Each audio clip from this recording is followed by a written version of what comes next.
Assalamu alaikum cemaat. Bizim bir водителimiz deport bolup, машинасы уже bir jumadan beri bir жерде турат. Ошону алып кеткени келдик азыр. Водительдин регистрациясы просроченный экен.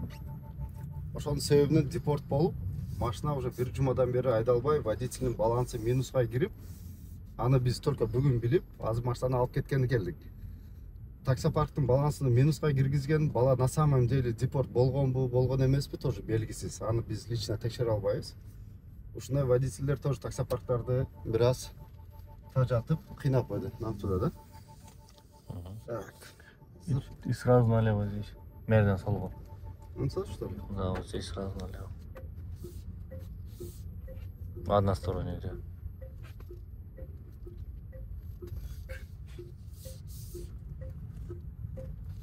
Мисалы көңөр машинаны арендага берип атканда аренданы азайтырып бер, андай кылып бер, тигиндей кылып бер дейт.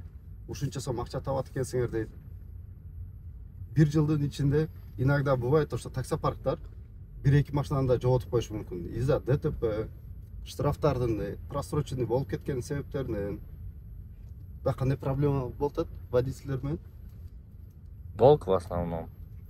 Ушундай карыздарды төлөбөй, ушундай депорт болуп кетип, таксиде иштейм деп жүргөндөн кийин 1-2 сом акчаны аябастан эле кирди чыкты кылып, регистрацияны тактап, бардык жогун ордуна коюп, анан иштесеңер жакшы болмок. Мисалы регистрациям жок десе, машинаны алып атып койгон документтердин баары жайында, регистрациянын баары жайында деп машинаны алышат. Кийин депорт болуп, таксопарктын балансында минуска киргизишип, арендасында bir жумалап төлөбөй, bir жума өткөндөн кийин анан билип атабыз машина аренда төлөнбөй атканы, ордунда жылбай тургандарын. 9 күндүк деле, bir жумалык деле минуста. Күнүнө 1800 сомдон эконом аренда берсек, 9 күндүн акчасын эсептеп көргүлө эми. Еще плюс балансы минуста. А самое главное, машинанын платежу, бул лизинговый машина да. Айына 62 000 рубль да. Бул машинага биз 62 000 төлөйбүз. Аренда без выходной иштесе, бирок 1 күн выходной беребиз да. Без выходной иштесе эле 58 000 акча, 56 000 акча алып келет да. Если даже без выходной. Но биз выходной коюп беребиз. И плюс машина бузулат.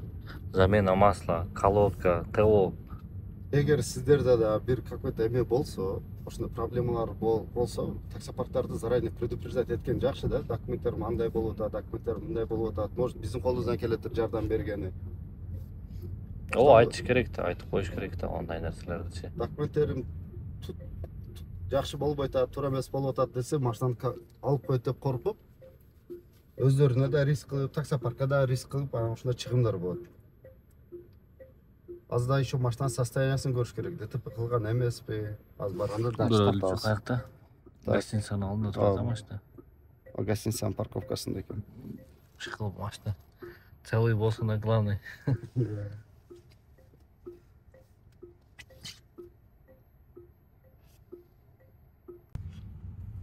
Где тут заезд? Мерден оңго. На повороте здесь.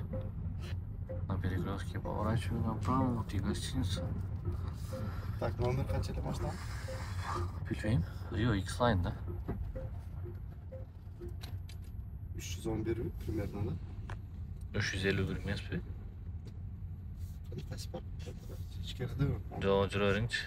Көчөдө мерде болуш где-то здесь. Мына 321, 321, 321 экен. Я токтоюм сенге. Хотя развернемся, автобус өткөтсө. Что-то машина таза турабы? Кече Кар жаады вроде. Кар жааган эле. Машина таптаза турат го. Машина таза. Канча күндөн бери турат? Жок, кече кандай кар жаагыйды? Кече мен гаиде жүрдүм да. Машина что-то подозрительно таза, а?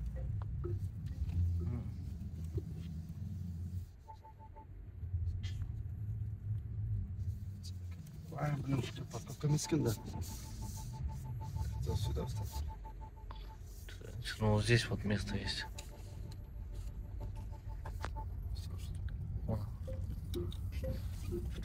Таптаза турат.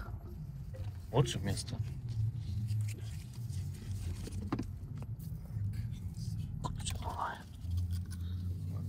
берди.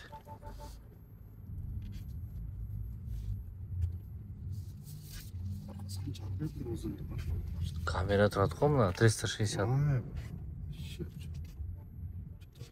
Şurada давай devreyine işte. Давай. Oldu.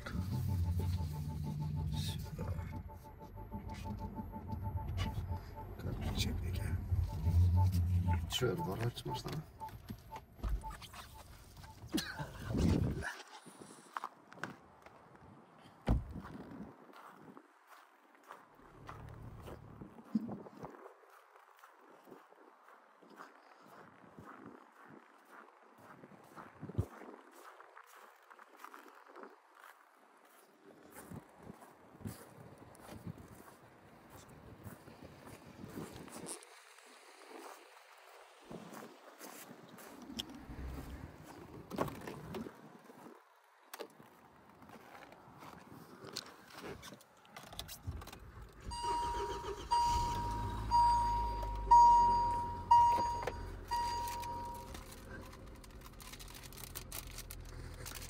Şu dokumentler içinde gel.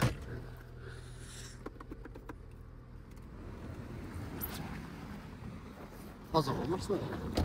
Да, что-то таза ғой.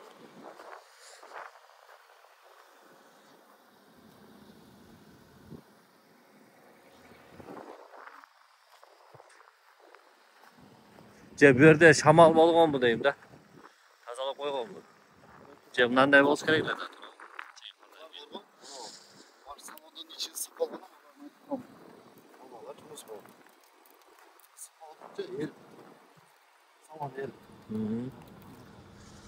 Evet bu Tayfut Saylan'dan sözleri boyunca kaçak.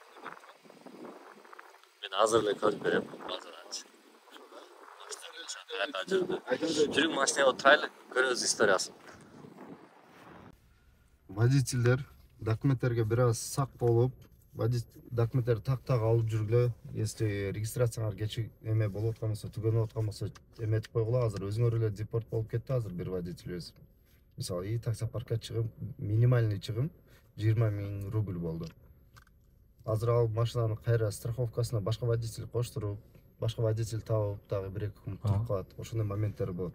Таксопарктарда тоже водительдерге берип атканда документтерин жакшы текшергиле, регистрацияларын бүтүн негизи машинада контролирует этот момент тоже. Водительдин эмеси регистрациялары эме кылып атканда эскертип, документтериңди обновить этип ал депчи. Жок, барып бизде база жок да, кантип текшеребиз? Жок, башына келгенде надо вбивать. Фальшивый регистрацияны көтөрүп келет да бизде база жок да, бизде андай база жок. Моменттерден алдын алганы аракет кылыш керек в общем. Все. Азыр жок жерден бизге расход да. Жок жерден бизге расход. Путевканы жаздык эми. Кайдалык?